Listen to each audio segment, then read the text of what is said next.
Welcome to the Greatest Story Podcast with your hosts, Zac and Josh. We are here to discuss and react to some of the greatest stories ever told.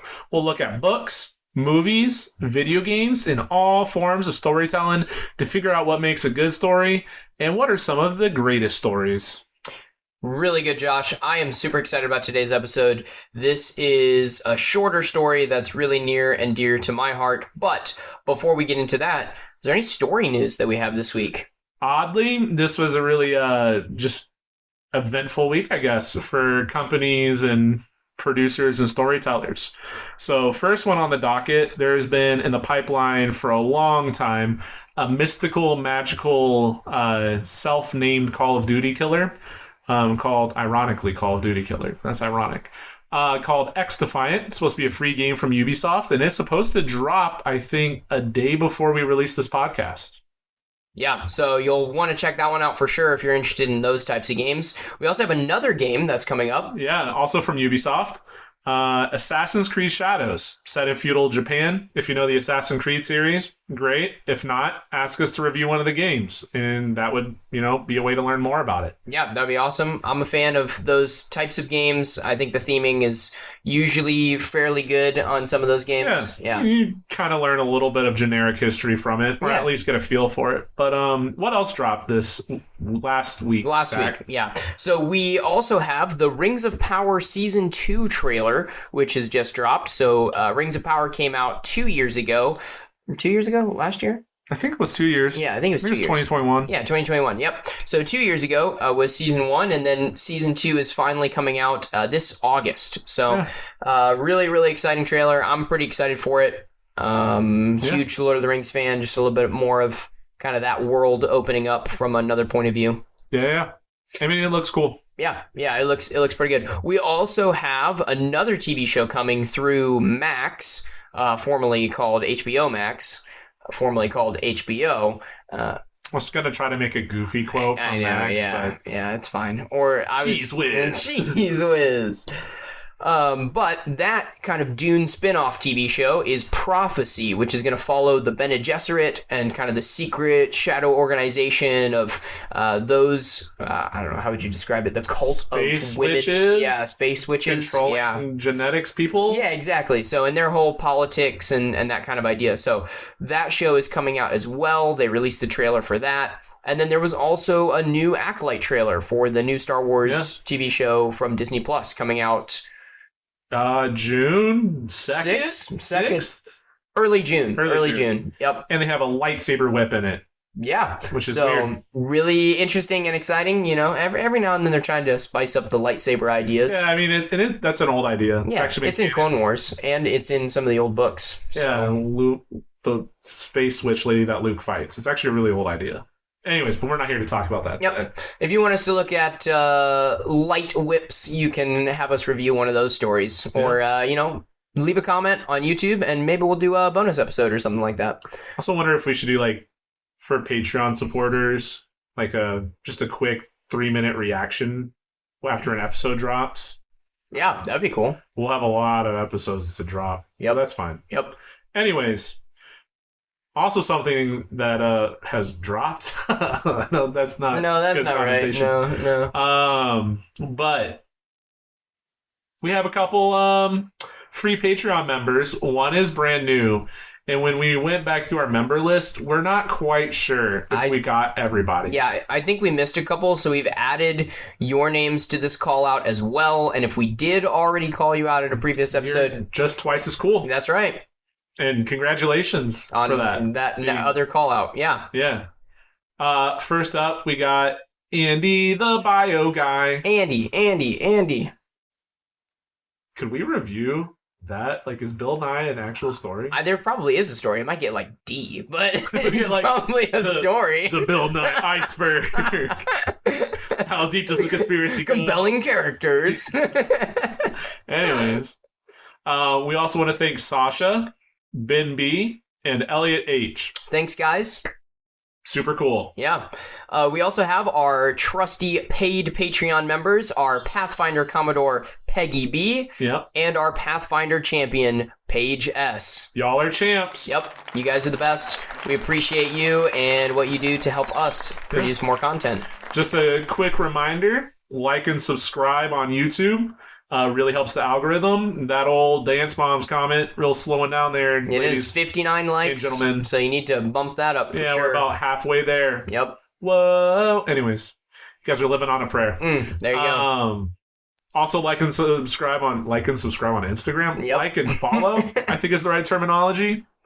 Get a little extra juice for your Mondays and your Thursdays. Very true. Those mantras are really impactful. Really good stuff. Yes. So, Josh, we're jumping into a really exciting story, a favorite of mine, short story. This is Leaf by Niggle. Josh, who writes Leaf by Niggle? The professor himself, J.R.R. Tolkien. Very, very good. So, we're looking for an intense, captivating 4-volume story. No, just kidding. With appendices that are just as profound. Just as long and expand detailed. the world, if not more than the books themselves. Yeah, no. Tolkien, most famous for Lord of the Rings, of course, but also has written a ton of material, including several short stories, one of which is Leaf by Niggle. And so we're covering a little bit different format. It's not a video game, it's not a movie, it's not a full-length book, but more of a story similar to something like Aesop's Fables or a myth or a fairy tale of some kind. It's nice, condensed package, like, I don't know, something like 45 pages. Yeah, took me 25, 30 minutes to read. Yeah. Real short. Yep. You got Spotify Prime, you can listen to it for free for like 40 minutes, so it's probably on par. But yeah. You ready to get into it? Yeah, let's do it. Well, let's start. I feel like this is probably going to be the most unknown story we've done so far, so Zach, you want to give like a very brief synopsis of the plot? Yeah, let's go through the plot. So, Leaf by Niggle is following this main character called Niggle, naturally.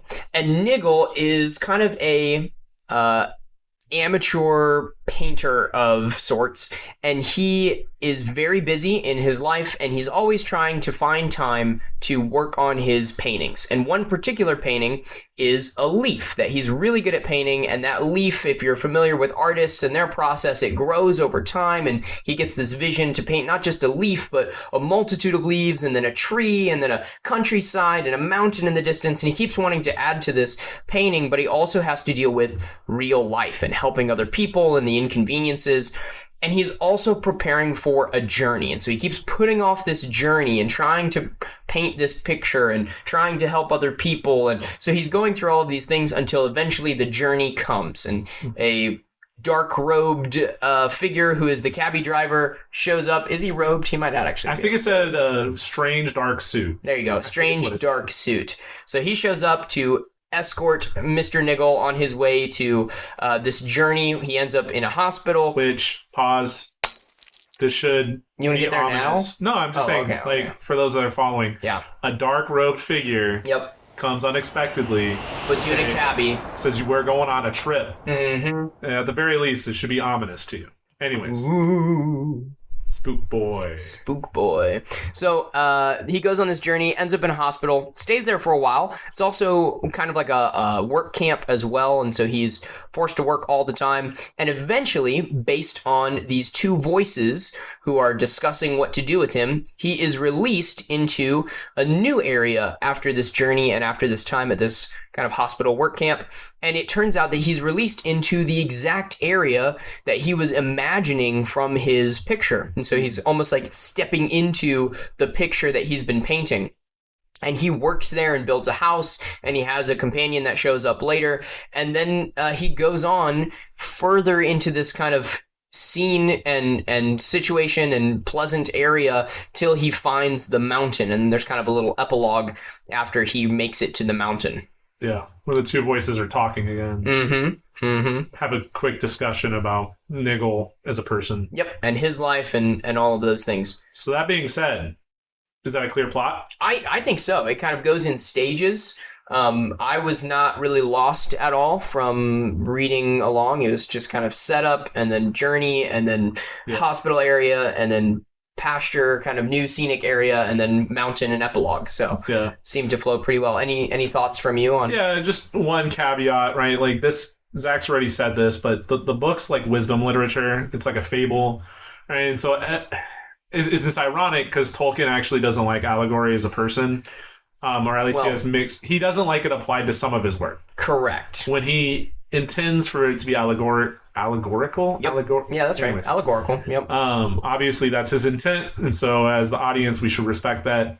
Everything in this book serves a purpose, but it has a double meaning. Yes. Right. So for me, that makes the plot less clear because you also have to kind of figure out the subtext or the subtweet. Or no, I think I'd say the subtext. Yeah. Yeah. I think subtweet would work too, but yeah. So you gotta check the description, but I think that's still cool. And I think even when you do that, if you sit down and ponder it for a second, right? Dude in a dark robe, dark suit, whatever, making an unexpected trip with you. Everyone's preparing for a journey that everybody's going to take at some point. You're not sure when. It interrupts your plans, and oh no, get in the car. You can't pack. Just so happens the journey comes after you've been sick for a long time. Oh yeah, I got the cold. Yeah, he did. Yeah. Anyways, fevers. Anyways, it means something that makes the plot a little less clear to me, but I still death. It means death. Have we said that yet? No. Okay. We were building. It was allegorical. It was. Yeah. The best learning is when you learn something yourself. There you go. So if you didn't figure it out yet, we're talking about death. That's what. Yeah, the Grim Reaper is the driver. Yep. And the cab is, you dead. I'm gonna go as a dark suited figure for Halloween next year. And people might just think you're a freak. I guess that's true. I wouldn't recommend that. That sounds pretty bad, actually. Want to get in my cabbie? We're going on a trip to a hospital. Yeah, you're right. This gets worse. All right. Yeah, anyways. What about characters? So there's two major characters, which only you kind of two. Yeah, and I think you would say that really we're focusing on one particularly. Yeah, and I mean, you gave me a little pushback. And that's good. I think it's good. But in my mind, like, there's only like one clear character who has a clear motivation, who we follow the whole time, and that's obviously Niggle. So what are some key characteristics of Niggle? You hit on them, but what is he like real focused on in life? Yeah, so Niggle is focused on his painting, and he recognizes that he's just a little fellow and he is not the best painter and he's not going to be super famous, but he really wants to devote his time to this art and to this painting in particular. But he also feels torn by all the quote-unquote inconveniences of life and of helping others, and when his neighbors need help, particularly Mr. Parrish, who is his nearest neighbor and is kind of the representative of your fellow man or your neighbor, right? If you're thinking along the lines of like the Gospels, when Jesus says when they ask him, who is my neighbor? That's kind of the idea, is this is the neighborly person. I believe you are my neighbor? Yeah, that's right. At least that's what Mr. Rogers told me. Anyways, no, that's a rabbit hole. Yeah, once you open up Mr. Rogers, we got a full send. So you're learning so many good things. I'm so proud of you. Anyways, what was I going to say? Oh yeah, and parish also means like a church body, church community. Right. So that's also worth knowing, since everything is, allegorical. Yep, double meaning. Plus, it's also worth mentioning this painting he's building is actually huge. Yes. It's like, one might say, able to cover an entire roof. Yes, that is true. Big. Yeah. So, yeah. Clear character arc, right? We start with him being very focused in on what he wants, on what he needs, even to the detriment of his like old lady neighbor. Mr. Parrish's wife. Yeah, and we're told, oh yeah. And when there's multiple instances where he reflects and is like, well, if I did this now, it wouldn't have been that big of a deal, but I waited, it got too big, and now she's sick. She needs help. I got sick. My knee hurts. There's a whole stream of things, and that leads him to the journey. He doesn't get to pack, which means, you don't know when you're going to die.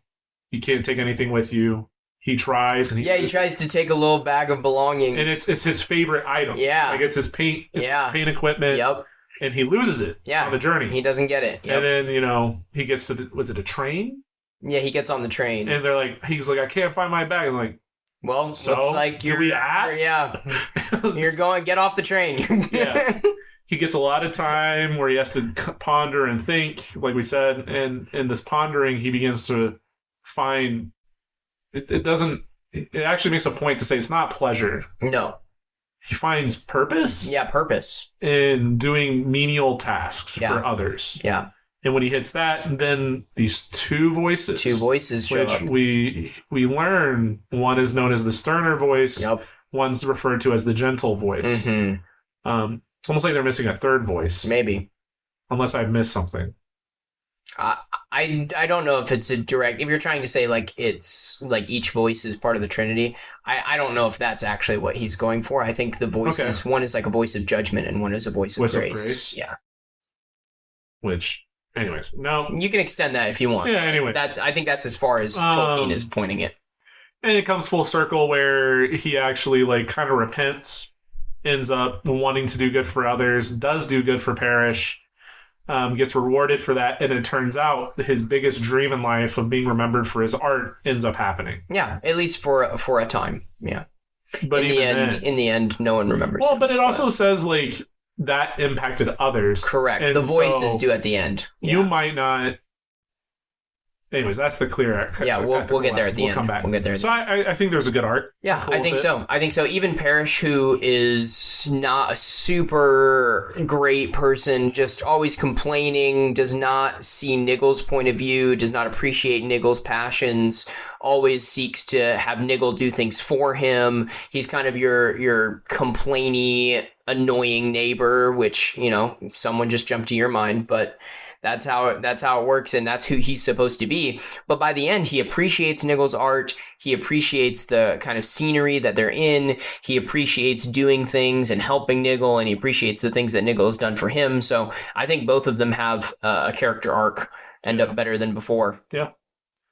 Which brings us to the ethical lesson, which we inadvertently started to step in. Yeah, well, it's easy to do because... That's the whole point. The whole point is ethical lessons. I mean, when you write allegory, when you write this kind of wisdom literature, when you write some type of mythology or fable or fairy tale, like, there is a push that is there. Yeah. And, I mean, that's exactly what Leaf by Niggle is pushing on us. What's one of those things that you think Leaf by Niggle is showing us? So it's interesting. There's a myriad of directions in my brain. And so a lot of them actually seem like they go away apart from one another and end up tying back together, kind of like two angles that intersect. I think one point is Niggle is hyper focused on what he desires, what he wants to accomplish in life. And in so doing, he ignores the actual things around him that he could directly impact others. Yeah, people are an inconvenience. But they're also in need, and he could fill that need. But he's blinded because he's so determined to draw a representation of what is real. And there's even commentary on he knows it's bad. Yeah, and he does help people. It's just begrudgingly. Yeah, right. But it's because he has to. Right. Which it's his duty. Which goes back to when he's like in this hospital, prison, purgatorial thing. He has these moments where he realizes, well, if I did this then, use what I had, it would have been a lot easier. And it's strange because, and I'm still trying to actually figure this out. They take his work that he's focused on, and they use that to cover up somebody else's need. Yeah. So I'm still connecting the dots, but there seems like there is this idea of, you know, what we intend for ourselves is still redeemed as good by something higher than us. Yeah. So that's kind of what I'm taking away from it is don't be selfish. Follow your passion, but also have eyes to see those around you and step away from your passion from time to time if that is needed. Yeah, I think that's really good. I think this story is definitely pushing in this idea of being aware of your fellow man, right? Like looking around, who is your neighbor? Who do you need to help? What impact are you making on other people? All of those themes are present throughout the whole story. There's also this element of redeeming your time, not necessarily saying that everyone needs to be super productive or you always need to be busy. It's not that. There's a line from the voices that say that Niggle was just kind of apathetic and lax. He wasn't productive in his work, but he also wasn't productive in his amusement.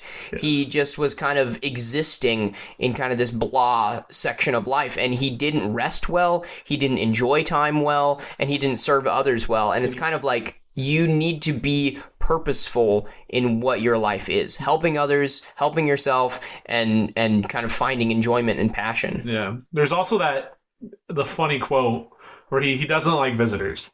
And I forget who shows up, but he shows up and he like mumbles, "Damn." and the guy, like his response, the Tolkien writes like, and he might as well have said, "Come in happily." Yeah, really, because the neighbor comes in and he has to serve them tea and everything. Right. And I think that's just relatable, right? Yeah, like it is. It is. We have things we have to do. And we might, mumble some less than good things in the back of our head. And then we end up doing it anyways. Mm-hmm. And so I think there's a commentary of like, well, why not do it joyfully if you're going to end up doing it anyways? Yeah, definitely. There's a big, especially when it comes to the voices and when they're discussing Niggle and his life and they're looking at kind of the record of his life and all these different things, there's this big understanding of what is duty and what is pure joy, right? Like Niggle does a lot of the right things. He helps a lot of people. He serves people when they're in need, but he does it out of duty, out of requirement, out of this kind of law of I have to do this. And he's grumbling and complaining the whole time instead of doing those same things, but from a perspective of trying to bless other people or help other people or genuinely serving them instead of just kind of, oh, I have to do this kind of idea. Yeah. And there's something about like he's painting a nature scene that's idyllic and is kind of a metaphor for heaven or an endpoint, like whichever way you want to take it. And he's focusing on leaves, which is like you're missing. So that's the biggest point. Yeah, good. You're missing like the forest, from the trees. Yeah, he's focusing. You're literally missing the tree for the leaf. Yeah. Which I guess is like a even sub. It is. I mean, the story is called Leaf by Niggle, and I think that's the main idea.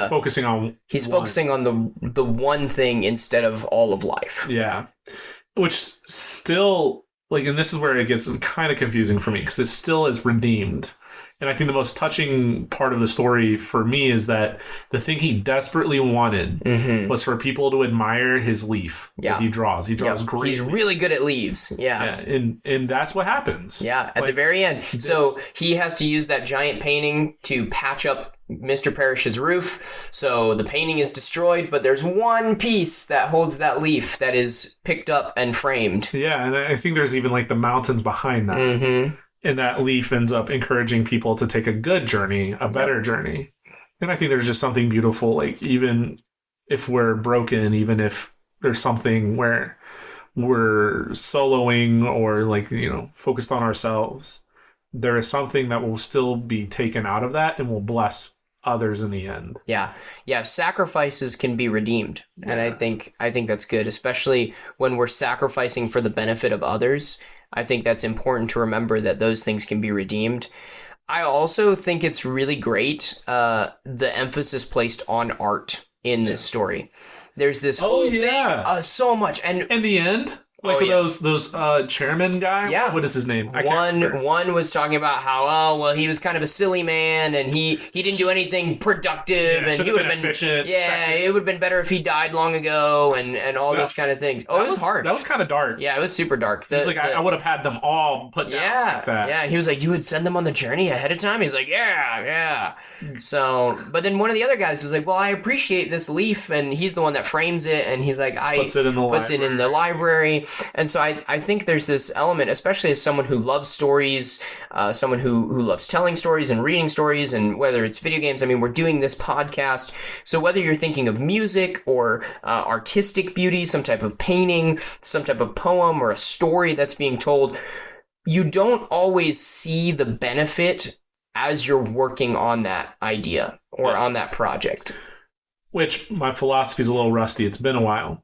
But according to Plato, right, our end is pursuing what is good and figuring out and the good is that which fulfills its purpose. Mm-hmm. And we are, according to philosophy and a lot of religious tradition, we are built to pursue and appreciate that which is beautiful. Right. And we really focus on stuff when it has innate beauty. And that beauty, like the leaf, points to something higher. Yeah. Which is, I'm sure this is intended because Tolkien writes a lot about how Lord of the Rings is supposed to be an escape from your mundane reality and points you to a higher reality.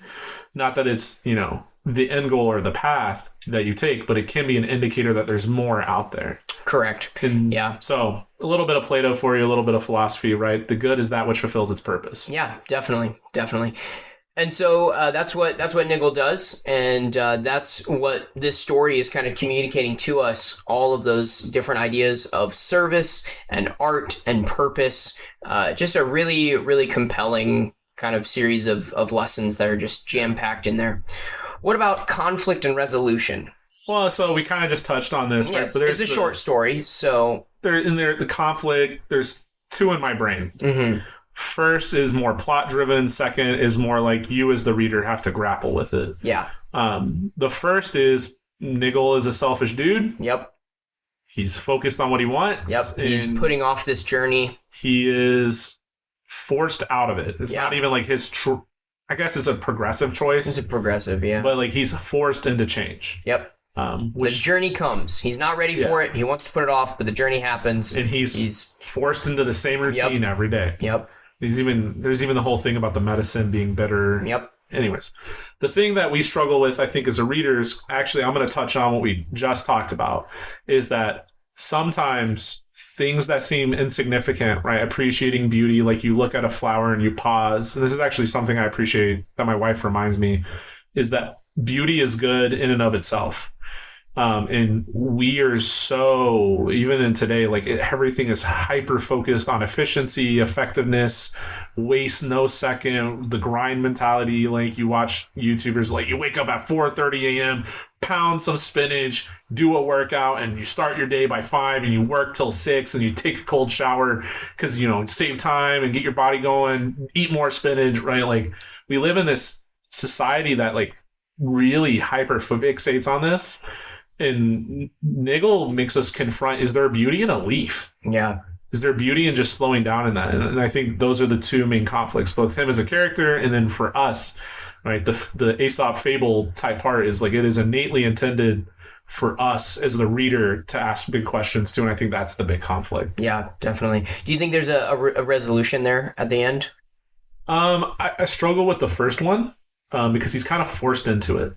Right, so it's not actually like a massive, like climatic battle between good or evil, where the character has to make a sacrifice. It's actually there's the two voices put him on a trail, and he just has to walk it. Mm-hmm. The second one, I think, is up to you. Like you have to decide. Now, the epilogue with the two voices talking about this, like, Niggle's a funny little dude, which they're just roasting the man. Oh yeah, definitely. Well, we'll get into it more with relatable characters, but I think that's part of, like, Niggle is the reader. Yeah. Yeah.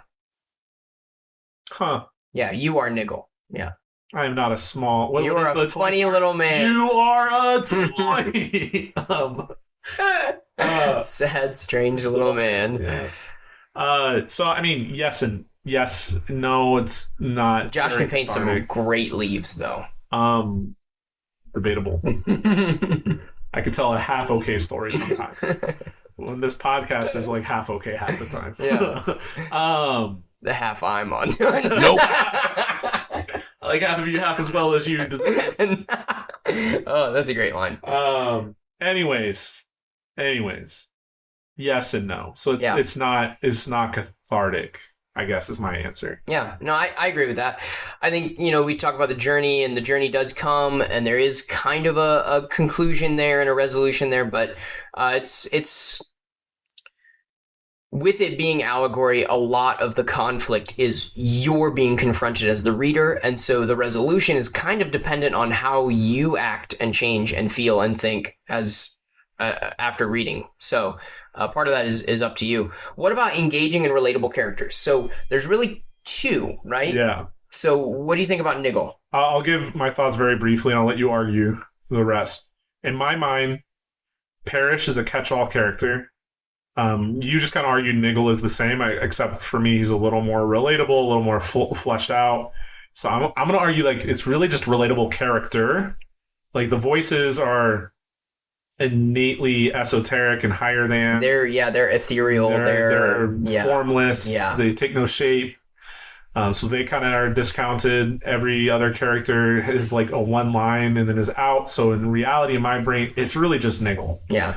But we've already covered a lot that I think would just be rehashing at this point. So I'm going to pass, the proverbial buck to you. Yeah, there you go. I think so. Yeah, I think Niggle is a compelling character, from the sense of putting yourself as the reader in his point of view. I think that we all, I would say that all people struggle with this idea of helping others versus doing what you want to accomplish, viewing people as inconveniences, as distractions, as kind of distasteful duties that you have to fulfill. And so I think we relate to Niggle in this way. I also think Parrish is a relatable character from the opposite perspective. Parrish is just a jerk. He is kind of this lame, like lame as in can't walk very well, lame, and also lame as in like a lame dude. Yeah. And so he's both ineffective to do his own, but he also doesn't help Niggle at all when he can.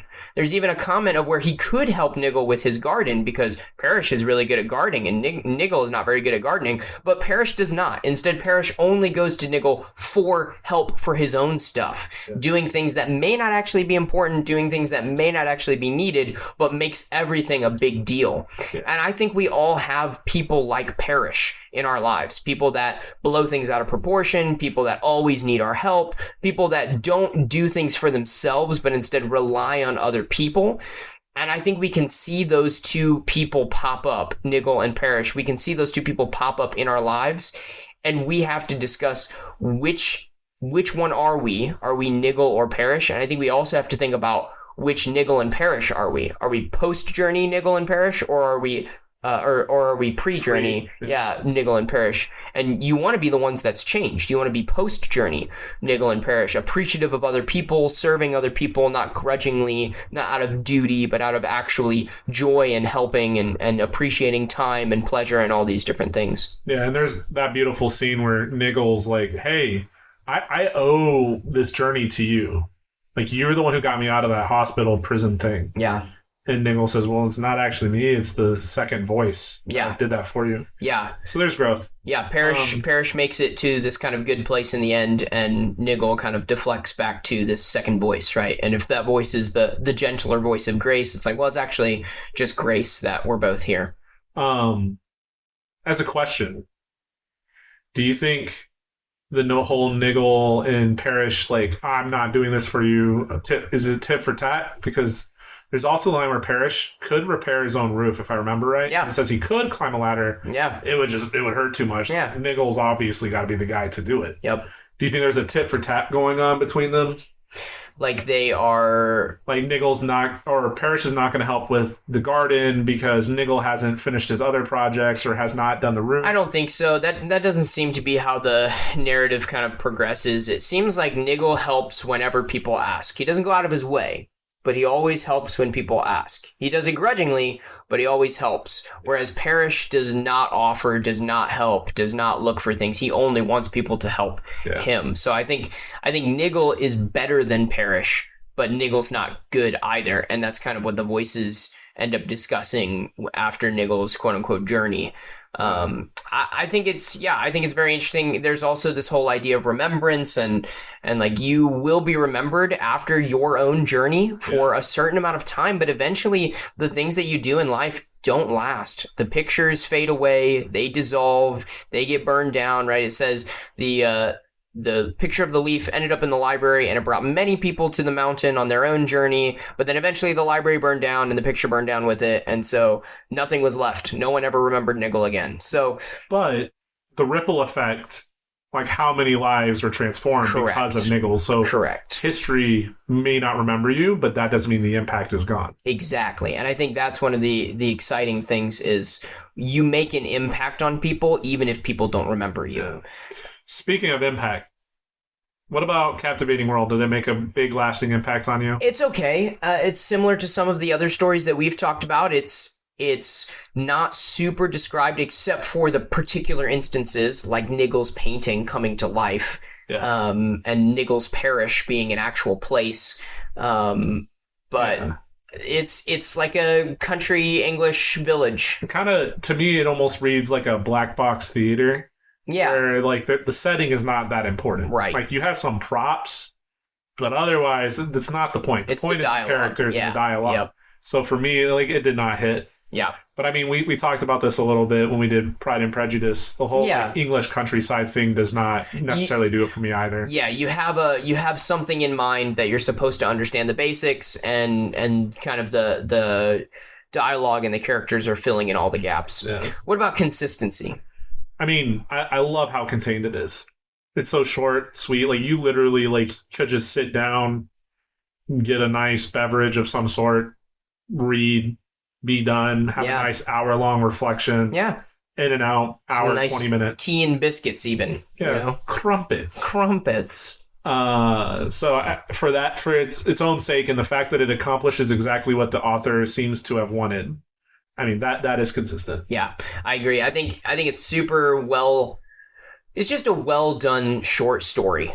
Sometimes short stories are hard to pull off because you have to write concisely and competently, and that's not always the case. Sometimes we want to make a point and we use lots of words, and sometimes we use the right words to make that same point in a shorter amount of space on the page, a shorter amount of words. And so I think that Tolkien does a great job with Leaf by Niggle. And, you know, we talk about, does it set up any rules that it breaks? It really doesn't. It fulfills all the rules.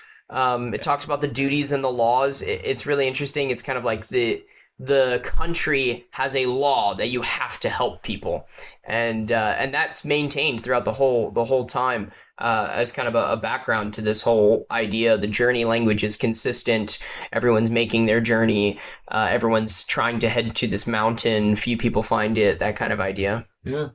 So, I mean, I think that's it, right? Yeah. Yeah, that's pretty much it. So, Josh, as we kind of get ready to close things up, what would you say for the tier chart? So, I mean, this is, again, it's complicated. Because it's a different story than any we've ever done. We haven't really done a wisdom literature fable type thing. And so it kind of stands on its own in that mind. And so for doing what it set out to do well without breaking any of its own boundaries, I would say like a solid B. But for like captivating world, fun and inviting, like you are just enraptured in reading it, I would say like C or D. And so I'm going to go with a strong C+, B-. Yeah. I mean, so for me, I did the the rubric and the math and all the stuff, and it came out to like a B+ and A- kind of idea. So I really find this story compelling. Definitely would recommend reading for anyone. I do find it captivating on a personal level. This is one of my favorite non-Lord of the Rings Tolkien pieces. There's some others that are really good too that maybe at some point we'll get a chance to do on the podcast. But so I would give it like a B+, A-. So we're going to meet in the middle and... Yeah, say B. B. And I want to be very clear. I wholeheartedly think you should read it. Right? If you're listening... I think for the ethics alone, right? It's not like you're sitting down and are going to read like Aragon or... Yeah, very different time commitment. Well, it's very different time commitment, but also the like you're reading it for a different reason. Yeah, that's true too. Like this is good because it's not necessarily entertainment. Yeah. This has a purpose, it has a message, and the message and the purpose is good. So good that you should read it. Yeah. So I just want to clarify and say I'm not dissing this. This is not a diss track. Right. This is just, it is what it is, and it does what its job is. Yeah. So, sure. Zach, are we good on that? Yeah. Yeah, okay, cool. So that brings us to the end here, right? Remember, following us on Instagram helps. Following us on YouTube helps. Liking. I got on the other day, I saw over half of y'all watching aren't subbed. What's that, y'all? What? Womp womp. Crazy kids. Anyway, so like and subscribe, follow, share, right? Leave some comments. There's only like 2 comments on Apple. But we're doing, we got good reviews on Spotify. That's good. And so yeah, that brings us to what are we talking about next time, Zach?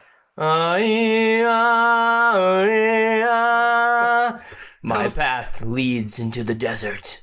That was pretty good, actually. Thank you. You started, I was like, oh my gosh. We gotta not do this. I thought you were gonna go like Lasan Al Gaib. No. Oh, that's true. This, as it is written. As it is written. Anyway, so bye, I guess. Bye. Yeah. The Maker. That was pretty good.